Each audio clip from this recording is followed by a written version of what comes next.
So I'm thrilled to have three wonderful guests today to initiate us into the very complicated mysteries of voting. And so I'm going to briefly introduce them, and then we'll start with a couple of questions, and off we'll go, and we'll leave plenty of time for your questions also. Andrew Briesco, who's right in the middle, is an alumni of the UI College of Law, and he dedicates the majority of his practice as an attorney now to representing injured workers. And Andrew has been a member of LULAC, which stands for the League of United Latin American Citizens, the LULAC Council number 308 in Iowa City, and he's been president of LULAC since 2014 and became a legal advisor for the organization at the state level in 2015.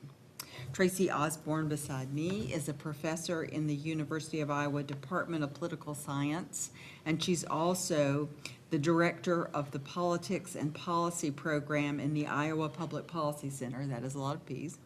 Currently, her research examines women legislators, partisanship, and policy development in the U.S. state legislatures since 1960. Public opinion toward women terrorists and terrorism policy, and anti-feminist policy and the ways that women are represented in the United States in the political arena. And then finally, Sharon Lake on the end has for many years been a very well-known grassroots organizer on the east side of Iowa City. Sharon registers voters, helps voters understand how to take advantage of options such as early voting and same-day registration. And in the past year, she's been giving workshops on Iowa's voter identification laws, voter registration, and how to canvass as a voter, and how to be a canvasser and canvass voters. So thank y'all, all three, very much for being here today. And I told the group that I would start by just kind of going down the line and asking them to each comment briefly on what is one issue there that's especially on their minds as we head into midterm elections. And as they do that, they'll tell you a little bit more about their area of expertise. And we'll start with one issue each, and then we'll plunge into whatever y'all would like to talk about or questions you'd like to ask that they can try to help answer about voting in the state of Iowa. Tracy, you want to start us off? Sure. Okay. Hello, everybody. Thanks for coming today. My name is Tracy Osborn. Just to tell you a little bit more about myself, I've taught at the U of I for about 12 years, and I'm a specialist in state legislatures and women in politics. So I know a lot about what different states choose to do and some of the trends in the country. And so, Teresa asked us, I should say I'm also Southern, and my Southern accent comes back with a vengeance when I talk to Teresa, so you'll get a nice lot of y'alls today. But Teresa asked us to mention, one thing that we might watch coming out of the 2018 elections. I'm sure we can think of a million things to watch, but given the theme of this panel, one of the things I would say is I'm watching who's going to be doing the gerrymandering in the 2020 census, so right after the 2020 census. 2020 census is a little weird because it's going to ask about citizenship, it looks like, which could screw up the count, among other things I'm happy to talk about. But we had a very interesting thing happen in 2010 where Republicans deliberately, and they're pretty open about this, it's not me accusing them of something, deliberately tried to get state legislative seats to control the process. And so the 2018 elections are really the signal of whether some of those gains are going to be reversed or whether those gains are going to stay steady for 2020. So it's not quite the election before redistricting, but it's kind of the one right before it, the penultimate one. So to me, that's the one issue that I'm really interested to watch. For Iowa, not such a big deal. We have a really different system. But for the rest of the states, and certainly for what Congress looks like and the Electoral College looks like, it does actually make a big difference. And I just want to make sure, does everybody know what gerrymandering is? Go ahead and explain. Oh, okay. No, I'm happy to explain it. I'm happy to explain anything I talk about. Gerrymandering is when you draw the district lines for a political purpose. And so there are two ways we tend to see it. One is partisanship, where whichever party's in charge, and both parties are guilty of this, so it's not really fair to accuse one and not the other. They will draw the lines to help their party and hurt the other. And the other kind is racial gerrymandering. It's illegal to gerrymander to hurt voters of color, but you can actually gerrymander to help voters of color by creating what are called majority-minority districts. And so there is still some controversy over how that happens and where that should happen. Andrew could tell you about the recent controversies in Texas and things like that. But that's basically what it is. It's kind of drawing the districts for a political purpose. Thank you. So my name is Andrew Rubiesco. I'm an attorney here in town. We actually have offices in the Quad Cities and Muscatine as well. So I consider myself an Iowano. My parents both would consider themselves Chicanos. And then depending on which grandparents we're talking about, they're either from Mexico or they themselves were first generation Mexican Americans in this country.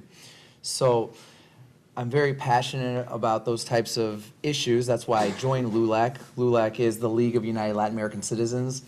Probably lesser known than the NAACP, but if you think about it in the terms, it's the oldest, largest Latino civil rights group in the country. Very much more well known in the states like Texas and the Southwest California. And I'd be happy to talk more about, that's one of the things I can talk about. If you have questions about LULAC or Latino legal history or Latino history in general, I'd be happy to talk about that. Other issues, obviously, one of my main current passions is getting out the Latino vote here in Iowa.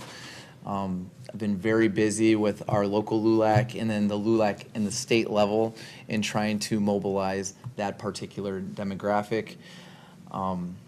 Likewise, besides getting out that vote, fighting barriers, which as you guys may all know, the voter ID law, and LULAC Iowa was actually the plaintiff in that case.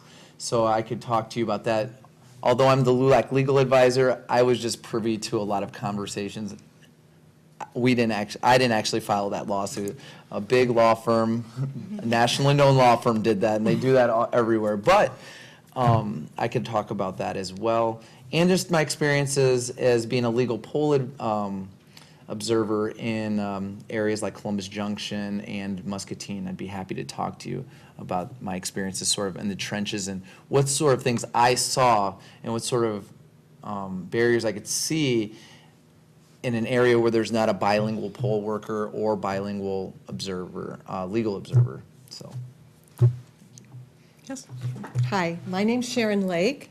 I've been an Iowan for a long, long time. My passion for voting kind of comes from my childhood. I grew up in a political family and started, registering voters at a very young age, long before I could vote. And so well understood that voting is the foundation of our democracy. So if we're going to have a hope of really being a democratic, small d country, also small r republic country, we need to make voting accessible to everybody and easy to do. So for the past 10 years or so, I've been working a lot, as was mentioned, on the east side of Iowa City, working in groups where we help register people to vote and we help people access early voting. Again, like Andrew, therefore, I'm sort of in the trenches. I see somebody in the audience who's also in the trenches with me on this a lot. So you come up, when you talk to people individually and talk to them at their door or wherever it is that you're meeting them, you understand the issues that they are confronting that are making it hard for them to vote. And therefore, what you want to do is bring away those barriers, bring away those issues.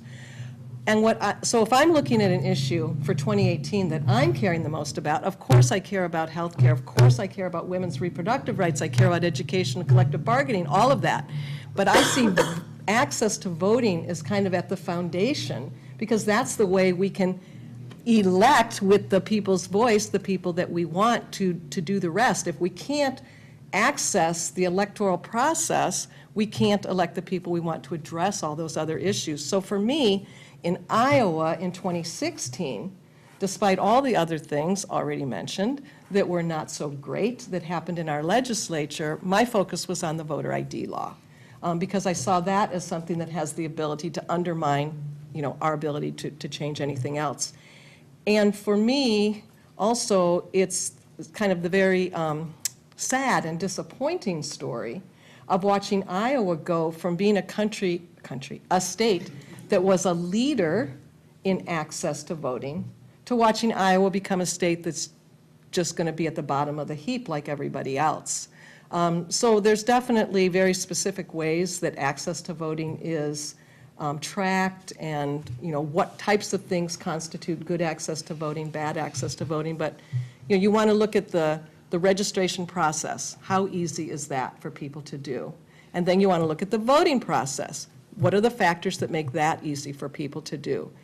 And we still have some of the things that are making Iowa be higher up in the rank. We still have same-day voter registration. Only about 15 states have that, so that's still a very strong access issue that we have.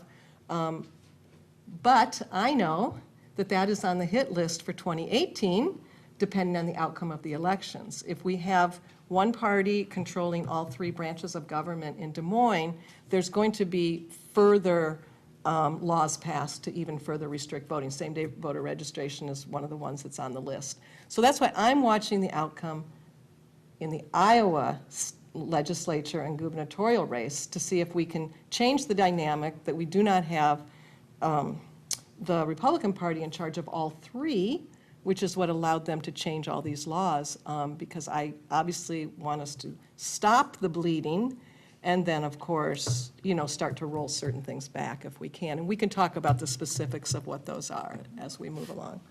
So one of the things that we asked the panel to help us think about today is the incredible contradiction between the fact that we live in what we want to believe is a democracy of representative government, where the goal is for people to feel that they can participate easily and fully in the government if they're, citizens of the country.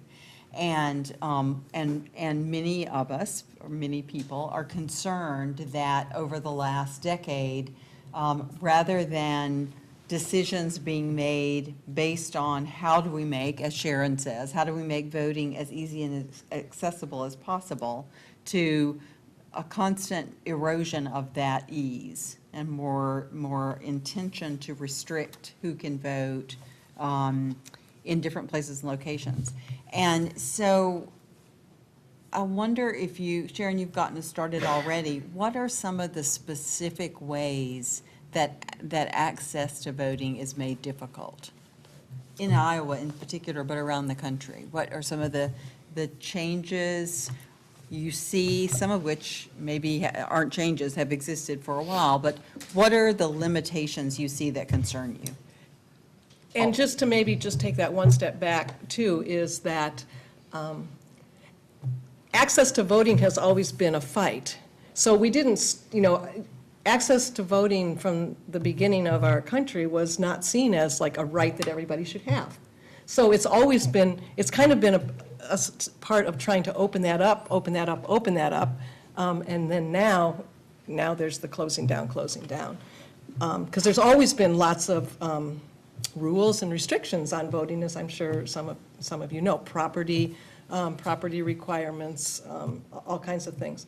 But the situation we're facing right now then is that when, like in Iowa, one thing that was put into place maybe, I'm trying to think how many years ago, 10 or so, but when you think about just being able to register to vote, many states, Iowa included now, do not allow felons to vote even after they've served their sentence. So this affects a lot of people. And when you think felon, at first you think, oh, violent people who kill other people.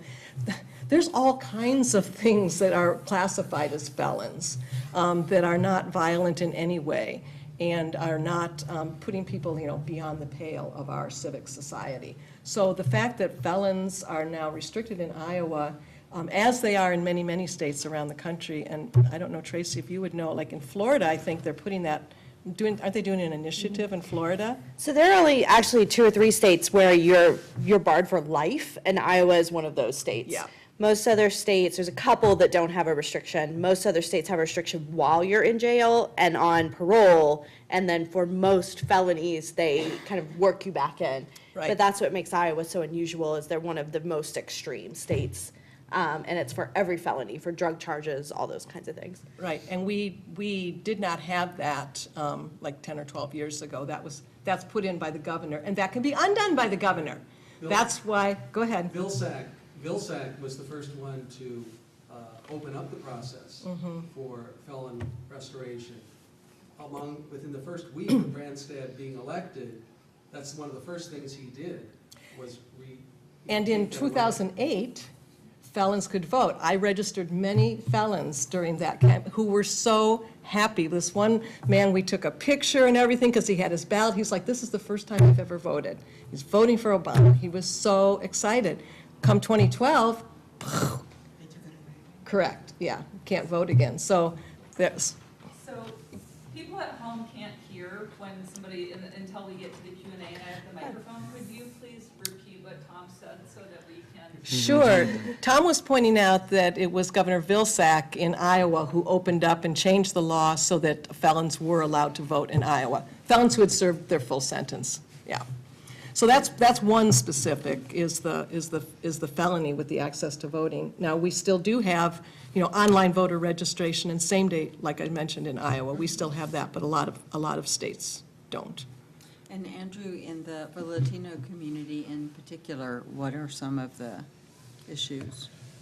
Well, obviously, it's the same sort of issues that the general population, and I think Sharon did a great job. I'm talking in the mic now. This is kind of cool, right? So sort of the same general, cutting back early voting and all those types of things. But on top of that, many of people in the Latino community may not have a strong command of English. And one of the things that I see is, the process of every voter registration, all this information, all the candidate information, just generally everything dealing with politics is in English. Especially in Iowa, the media sources, there's not a whole lot of, media sources, and the ones that are a little bit more for cable are national sort of television programs. So access to information, especially local politics and local laws, they might, if you're only tuned into cable, you may only be hearing about national and federal politics, but not necessarily what's happening at the local level. So there's information, just the overall hurdle of dealing with poll workers who would not be able to speak the language. So that is those are some of the struggles just, with a population, especially when, it's a very majority white state. I mean, that's pretty clear. And when the poll workers and everything that is sort of involved is sort of monolingual, that is a barrier as well. And would you just explain a bit more about what your job is when you are a poll watcher? What does that? Oh, okay. So part of I guess my job as the poll watcher is I would do training credentials. In fact, I have to do that for this upcoming election. And then train the poll. So I have to do training, and then I have to take a test, and I get credentialed. And part of my responsibility is to make sure that none of the poll workers are sort of violating the law. And so far, everything's been generally really, really good in my experiences. However, because I'm able to speak Spanish, a lot of what I've done is help the poll workers communicate with people who are voting and making the process as smooth as possible. And whenever I'm doing that, I also think about all the other locations that don't have somebody like me. I've always thought about, well, I wonder how many people may just sort of walk away, or just maybe there's an issue here or there. I will say from a legal stand, making sure that no poll workers are turning away voters, probably only 3 or 4 times that happened. I would say the poll workers have been very good to work with, but the communication in my so many times doing it, I think beginning in 2008 with the first Obama election, not a single poll worker has been able to be bilingual in these heavily Latino populated areas. So that's something that I would say. Oh, yes. Follow up to Andrew. Can you talk a little bit about access to bilingual materials for voter registration as well as for as well as voting, both in Iowa and possibly in other states? Well, I can only talk about Iowa, but any sort of material, LULAC is actually one of the biggest organizations doing that. I know there's other organizations out there working, and some of them are national, like Voto Latino and things like that, but the materials would be coming from groups, yeah, it's all in English, it'd be coming from groups like LULAC, who are able to do that information. For example, we had a cafecito event after Spanish Mass at St. Patrick's Church, and we were the ones disseminating. A lot of the information was in English. We were just basically interpreting it. So, I mean, sometimes it's at that level of, because there might be some issues with education, especially with individuals who may not have a command of the English language. A lot of may have only a 6th grade education or less from places in Latin America, Mexico, or Central America. So there's not a lot. I guess, long way of putting it, it's not really accessible. And the more local you get, the less access there is.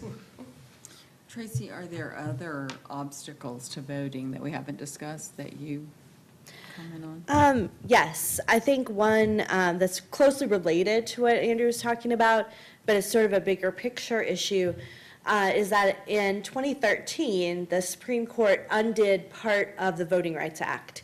And though that part theoretically still exists, it basically took states that had a history of discrimination against people of color. These states were mostly in the South, but not entirely. So for instance, one place that was covered was Maricopa County, which is the main county where Phoenix, Arizona is. And those states used to have to clear any change in election law with the federal government. And this case made it so they didn't have to. I'm happy to talk more about the case if you're interested, but the big problem for me is we're hearing reports now. We heard some in 2016, we're seeing them for 2018, of some of the old practices that used to exist under Jim Crow in the South, and then also really affected Latinos in places like Texas, where there were kind of sneaky ways to keep people from voting. So purging voter rolls. So for instance, removing people who thought they had registered, and then they would get to the polls and find out that they weren't registered and be turned away, and they wouldn't know. I mean, Andrew mentioned this, right? Unless somebody's there and says, how can I help you? They may not have a voting advocate there, and there can't be everybody at every polling site. Similar things that we've seen with the counting of absentee ballots, whether someone's offered what's called a provisional ballot, which is basically something that was created as sort of a way to vote if your credentials don't quite match up at a site, and then they could go back and check it later. After the 2000 election, they created this. And so states make their own rules about how those provisional ballots are counted, and the people who work the polls, who in most cases are very good natured, you know, they're trying to do something good for their country, they may not know all the rules about how to administer or when to administer those kinds of ballots. And so I think that change, we're just starting to see these little effects, and we don't have a big picture of how widespread they are, of how common they're becoming. You know, like I said, they're kind of sneaky, right? Tactics about purging voter rolls and things like that.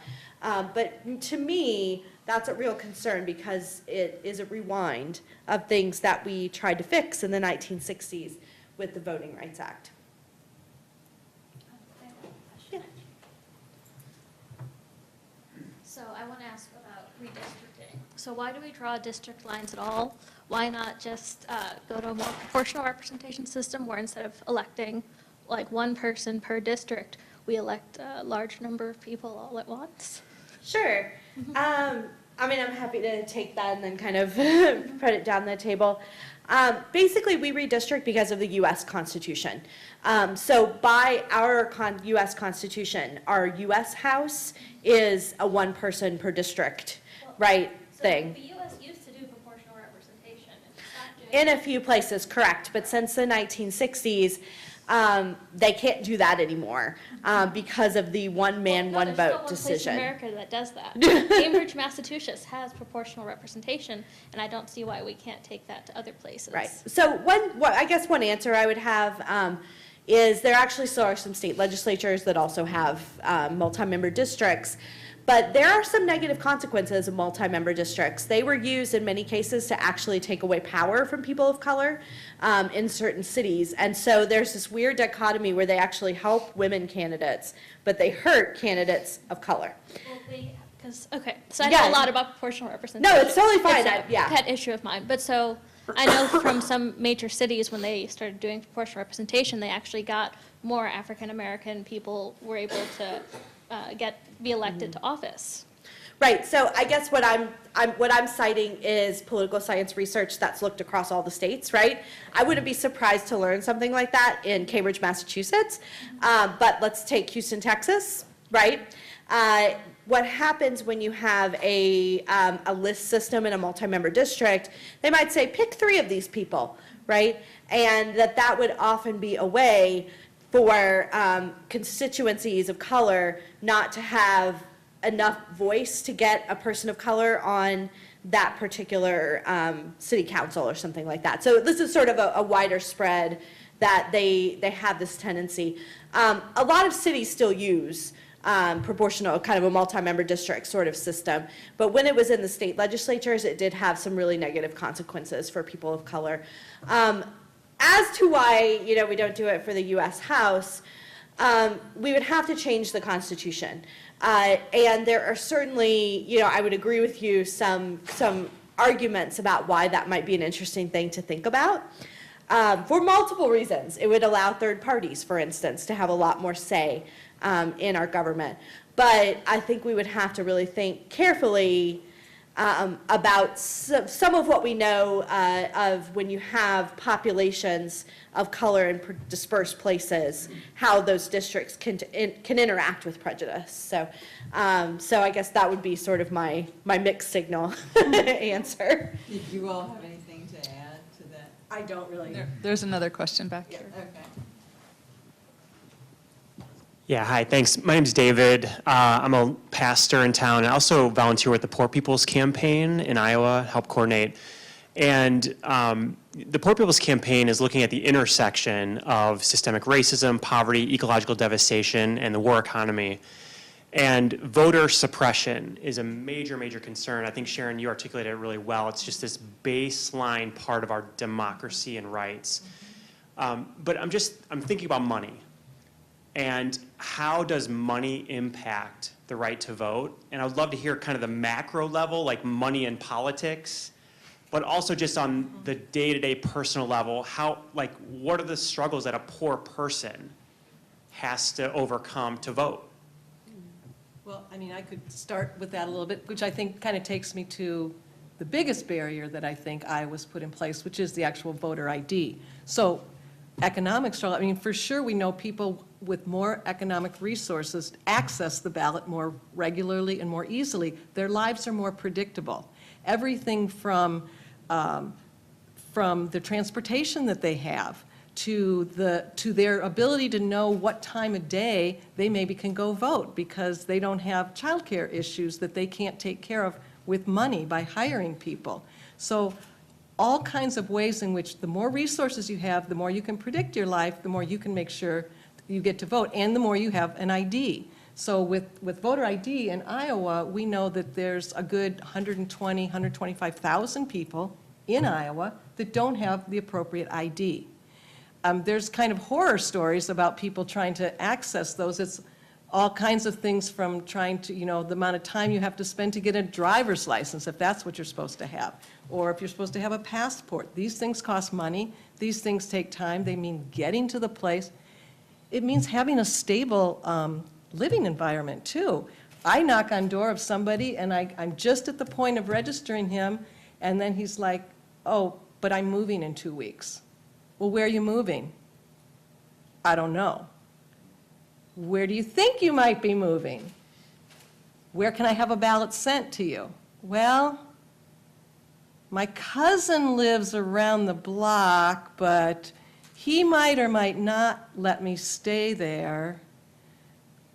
So just those issues come up as well.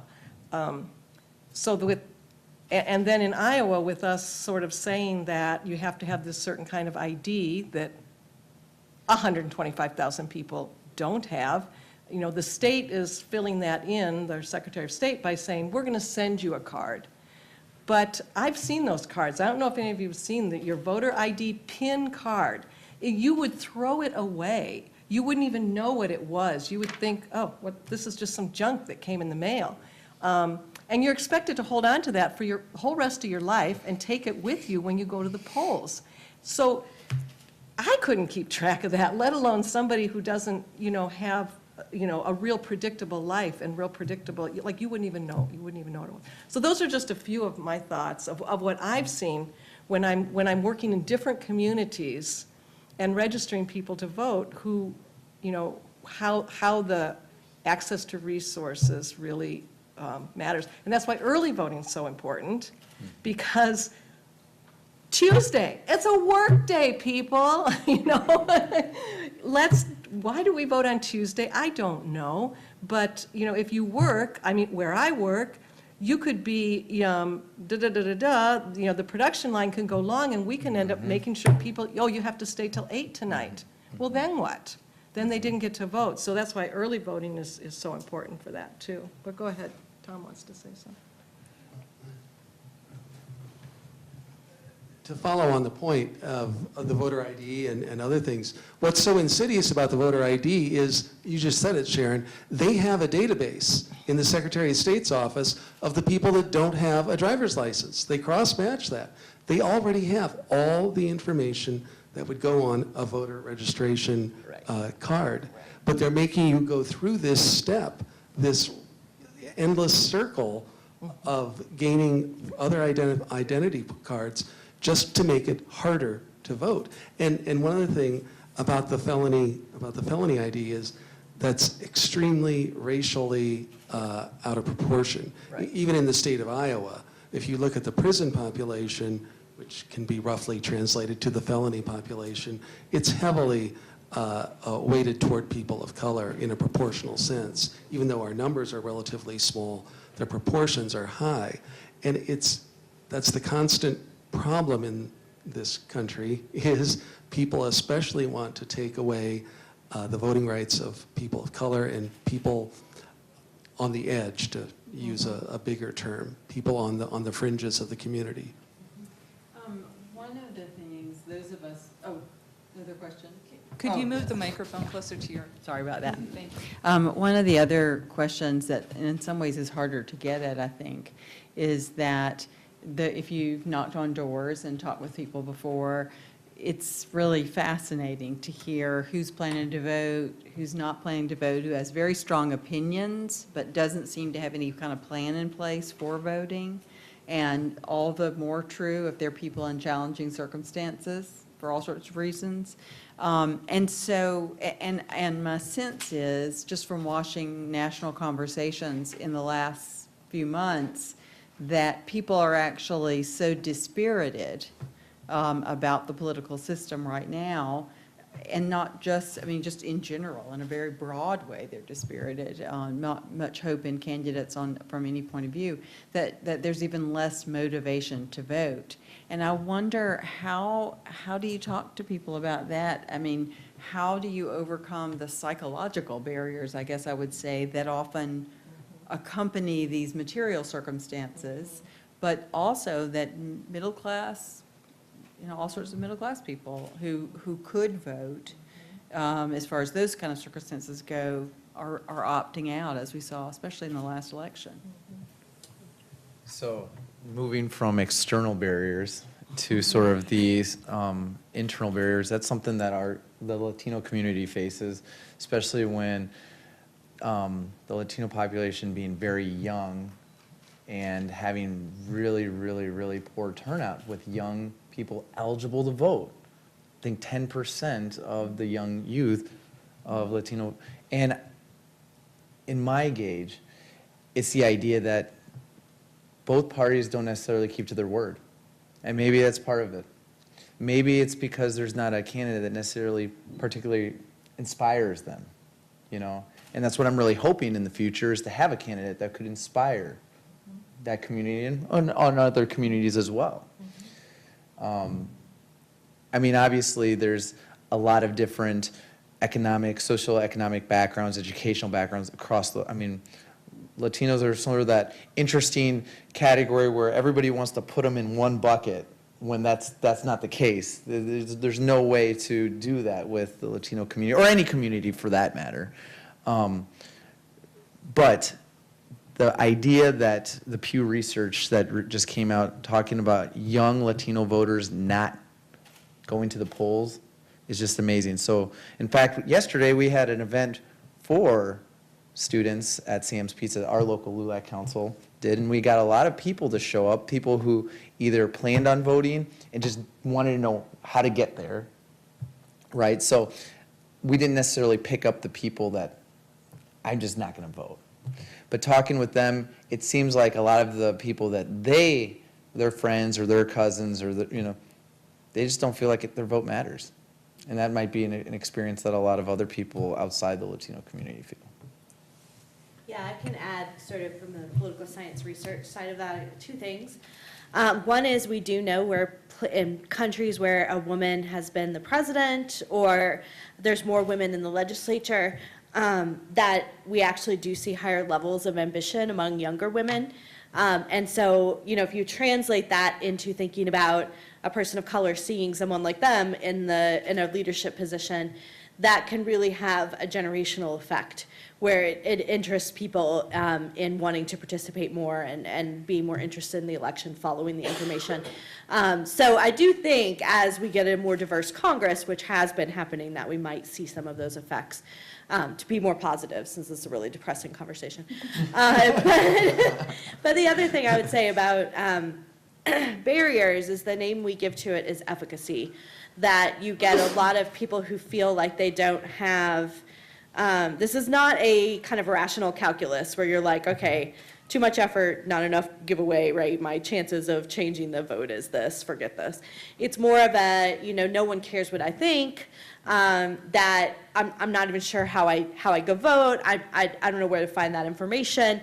It's this feeling that you don't have any power. And I think that feeling really is quite pervasive among people. It's very tied to levels of education, especially. So we know the biggest predictor of voting is actually education. So I think that's kind of going back to the original question of thinking about how this might affect people who are kind of at the intersection of poor people of color and bad circumstances.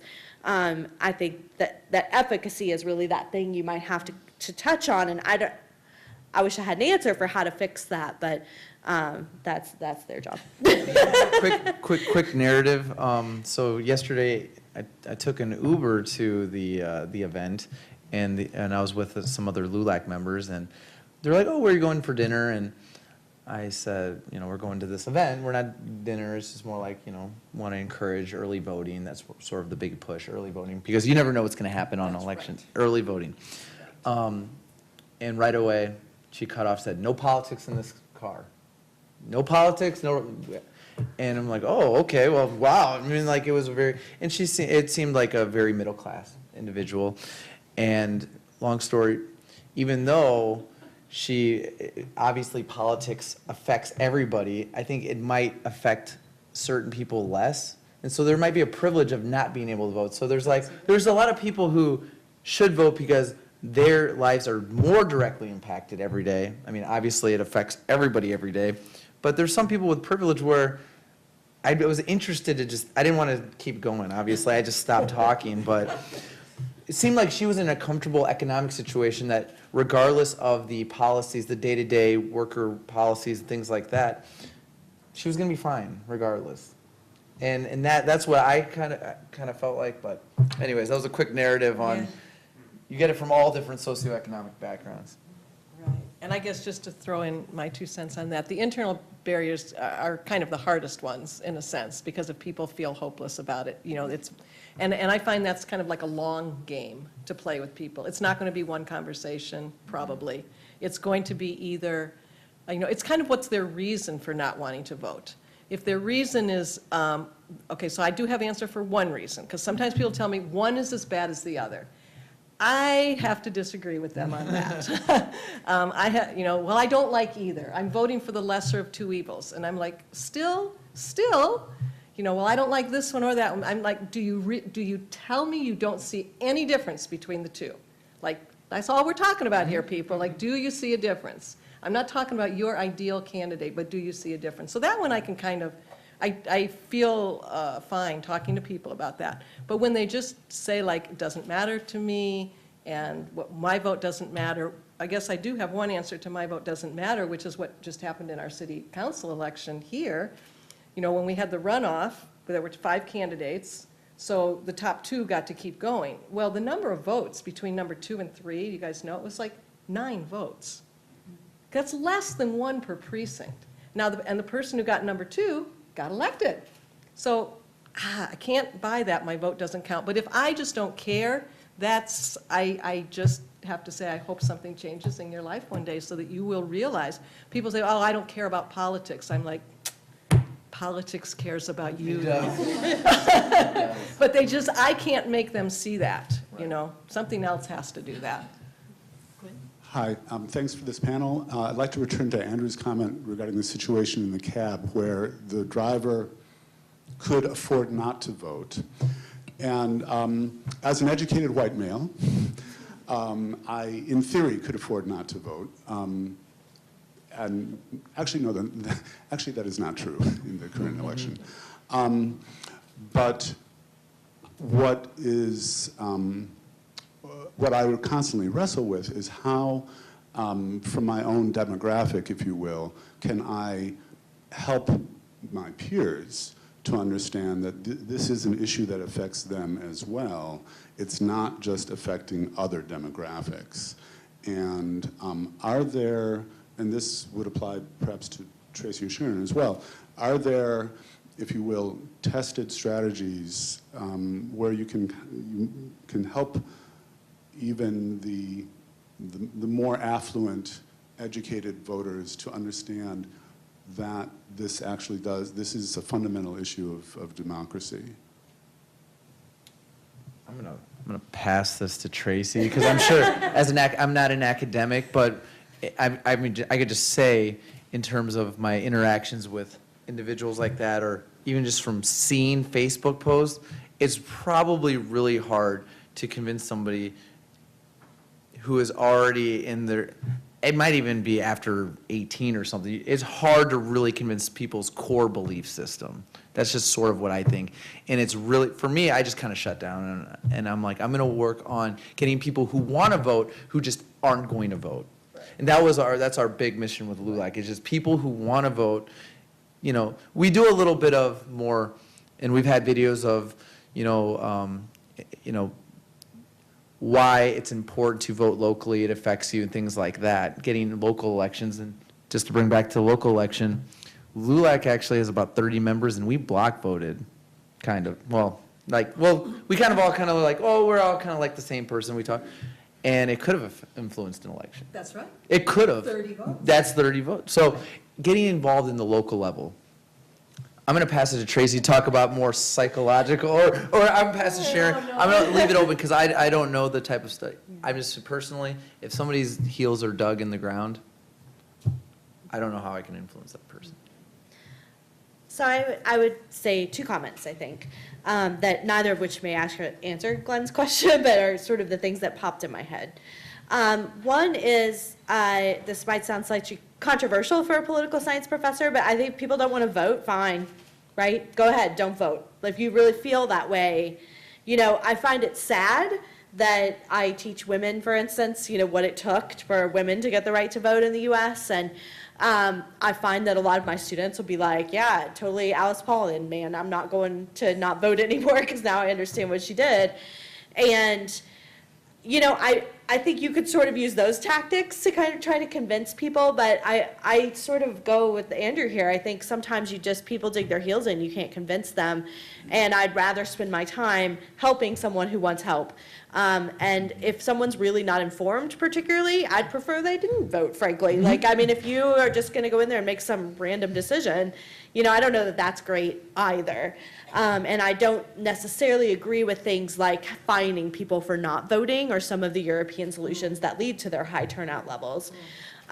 You know, the thing that I found more challenging is when I talk about things like a voter ID law, you know, my students, for instance, who are very good and very smart, this semester said, well, what about voter fraud?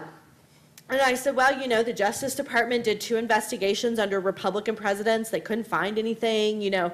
And I tried to explain, you know, that a lot of fraud is actually mistakes, and it's hard to tell the difference between a fraud and a mistake, and you worry about hurting people who made a mistake instead of punishing people who did something intentionally. And, you know, so you give this evidence. And I think the more frustrating thing is that evidence doesn't always convince people, you know, and you can say, for instance, you know, the cost of putting in voter ID costs more votes than it saves in fraud, you know, and so the argument almost becomes, you know, that vote isn't consequential, you know, and so don't worry so much about it relative to this. And from a political science perspective, that's frustrating because that issue is so politicized that you feel like you're saying, no, this is a real study. People did this, like with numbers and stuff. It's not me making things up, you know. And to me, that's sort of more frustrating because that's the defense that we need for states to stop taking away these kinds of things that allow easy access to voting. And so, to me, that's almost the more frustrating argument. Were there other questions before yes. Real quick, do we have power to change the day of voting, or is that the U.S. federal system that mandates it for us? It's federal. Bummer. Local elections can be on a different That day. was a question about whether the Sorry. date that we vote, the day of the week we vote and the date of the vote is federally mandated, and it is, right? Yeah. Well, for federal elections. Some state elections deliberately move it so it's not on federal election day, but they sometimes keep Tuesday because that's in people's heads. So. We started out, I asked all the panelists what they were especially concerned with now in terms of the restriction to voting. I wonder, past this election, looking forward, Sharon, I know you mentioned when we were talking before we started about bills that are up for discussion after the election that could further curtail voting access. I wonder if you all would comment on what we should be thinking about after the election. Well, of course, there's no bills now, but these are the ones that were in the hopper last time and they didn't come up. So I'm assuming that if the Iowa legislature has Republican control in all 3 branches again, then they will move on some more of these. And Right, so those would be, I mean, they would definitely try and get rid of same-day registration. I mean, that's been one of our, you know, that's been one of our prizes, you know, that we still offer that. And I think I mean, another thing is possibly get rid of satellite voting. That was another thing that was brought up. We would have early voting, but only at the auditor's office, as opposed to satellite voting, which has been so successful here in Johnson County. So I think those would be 2 of the things that I would expect to see. I don't know if they're going to come back and try and revisit the thing about the signature. I don't know, Andrew, do you think they would after the ruling from the state court? Well, that was just an injunction that the Supreme Court did, so there's going to be some more hearings on that, actually, I think later this week or so. So if, Yeah, what that is that now once we get into 2019, when you go to vote, you'll be asked to show your ID, and then you'll be asked to sign your name on a piece of paper, and then they would look at the 2 signatures, and if the person there thought they weren't the same, they could have you vote provisionally, because they would say, oh, we don't really think you're you, because they would be comparing the signatures. Non-experts. Correct, yeah, all kinds, so the state courts put that on hold right now, so they're not going to look at the signatures, because there's been so much evidence presented of how difficult of a thing that is to do. In So- particular, oh, sorry. No, no. I was going to say particularly from LULAC standpoint, especially with our demographic and our, I guess, the population that we're looking out for, it's definitely going to affect Latinos. Like so the majority of my clients are actually Latinos, and when they sign things, it is printed. It is like the majority of they just print. It's not it's not, and it's different every time, like for a lot of our population. So we think it definitely would have a discriminatory impact against Latinos and other, I would say, less educated, maybe lower income individuals as well. On the other hand, if the legislative makeup changes in Iowa, then I think there's things that we could look forward to. For example, right now, voter ID is in full effect next year. So this year, when you go to the polls, they will ask you, they probably already did, if you've already been voting in the city council elections, right, give me your ID. Really what they need to say is, either show me your ID or sign this affidavit. That is our choice still in 2018. You do not have to have an ID to vote in 2018. Either your ID or you sign the affidavit. So one thing we'd like to see is have that extended at least, so that going into 2019, you can still do the affidavit and you don't have to have the voter ID. There's been so many screw-ups. Tom talked about how they matched the databases and sent these out. It's many screw-ups of people not getting them who should, et cetera, et cetera. So it's kind of been pretty bad. So that's one thing we'd like to see. And then going further, let's say if we really wanted to go back to being at the top of the heap, the whole idea of automatic voter registration, which several states have enacted, I think 6 or 7, that would be a fabulous thing for us to bring to Iowa, and for all of the states then to kind of elevate that to make it even a better system. And I think that's what we would love to see. I would love to see. Vote by mail. Yeah, fortunately, we still do a fair amount of that in Iowa. Well, But- everyone vote by mail. Oh, everybody, like in Oregon? Yeah. Yep. Tracy, what about nationally? What are concerns you have going forward? I think instead of saying a concern, I guess the thing I would say that I would love to see happen is I would love to see Congress, who now holds the ball, revisit the Voting Rights Act and reinforce some of the core principles of the Voting Rights Act about people's access to voting without impairment. And you can kind of read impairment in many ways, right? There are language ways to read it. There are handicapped ways to read it, right? Things along those lines. I think, we have actually a recent precedent sort of for that happening, because there was an act in 2002 that passed after the 2000 election that was meant to fix, it didn't entirely work necessarily, but was meant to fix things like the hanging chads and all the problems we had voting in the 2000 election and update our voting technology. I think we could really easily do that federally with some of what we've learned from watching states have these different kinds of things. So for instance, an automatic voter registration, we have the technology to do that, and that would be something that they could put into effect. And so I would actually love to see something at the federal level. I sort of wonder, following up on that, if, this is a very partisan issue now, the idea of voter ID and things like that. I'm hoping that in some way there might be a shift that this would become less of a partisan issue, where both parties might start to understand, sort of the exterior need to protect things like voting. I think unfortunately right now, because so many of the problems are tied to low income or people of color communities, they're very disproportionate in one. Now, they're technically not disproportionate across parties, right? There's lots of poor people in the Republican Party. But, I think that while that relationship exists, that's going to be really hard. But if I were to dream in my political science land, that's what I would dream, that we would learn from some of the things we've done in the states and have a national conversation about access to voting. Quick question, Tracy. Is it okay if as a panelist I ask you a question? I've been kind of interested in preparing for this about how the media and how people in general just don't get worked up about voting. Like this is like, it could be big issues such as immigration. Oh, that's a big issue. One way or the other, people are using that as an issue to rally both sides. Governor Ronner just signed an anti-sanctuary law, and the same thing with putting a whole bunch of media on the stuff that's happening at the border. Huge issue. Except, as Sharon mentioned, the foundation is voting, and how many people know about these Supreme Court cases that are allowing gerrymandering across the national, the voter ID law.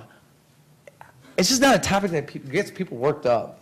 And the media doesn't like to cover it because it doesn't sell. How can we make voting cool, Tracy? That's my question.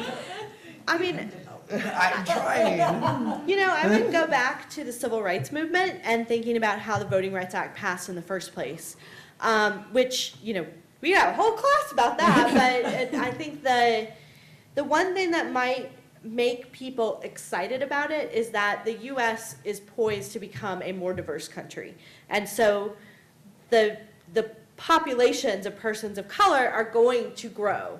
And so as that group grows and becomes more influential, you know, the reason that people started to believe in the Civil Rights Act and believe in the Voting Rights Act is that they saw it on TV, right? They saw these children in these parades being, you know, abused by an attack dog or something like that. And so if enough people get interested, I think that could move Congress. I mean, I hate for that to be the answer, but I actually do think that might be the answer, is for enough people to experience problems voting that it frustrates them to do something. That would be my answer. I mean, but I don't know, I kind of believe we go through waves in politics, and I could see that wave coming. You know, I mean, what we see as modern gerrymandering and these voting problems, they're 20 years old, you know, 30 years old. You know, they're not something that's permanent in our culture. And so believing it would never change, I think, is wrong. So I guess I'm one of those people who's passionate about electoral reform, and it's always been an issue that I've cared about. And just on that subject, almost no politician has like a formal statement on like their statement of how they feel about issues, on how they feel about electoral reform or voting in general. And I think that should change, and politicians should be able to campaign on the issue of saying, this is how I feel about elections. There is, go ahead, you're going to say the same thing I am. Well, some candidates have, but another question I have is the Iowa system of drawing legislative district lines going back to the 70s has always been held up as the gold standard, because it's basically, I mean, this simplifies a lot of it. I mean, you give a computer a series of outlines, and the computer draws maps, and then both houses and the governor have to sign it. And I think you can go through 2 or maybe 3 maps. But the point is, my question is, how applicable is that to other states or other jurisdictions? I realize Iowa does not have the largest population of color. Almost all counties are rectangular. Our geography is relatively square, rectangular, I should say. How would our Iowa system be able to be applied to other states? Is it just a matter of political will? Yeah, It is a matter of political will, but, oh, sorry, Hunt. Can you quickly just address too, if there are any other states you view as a gold standard? I mean, is Yeah, Iowa, in your opinion? sure, absolutely. That's a good yeah. topic to go out on.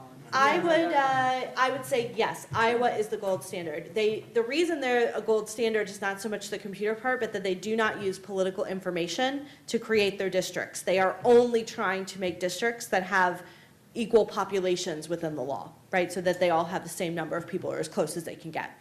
And so one of the movements, no other state does Iowa, right? No other state is as good as Iowa.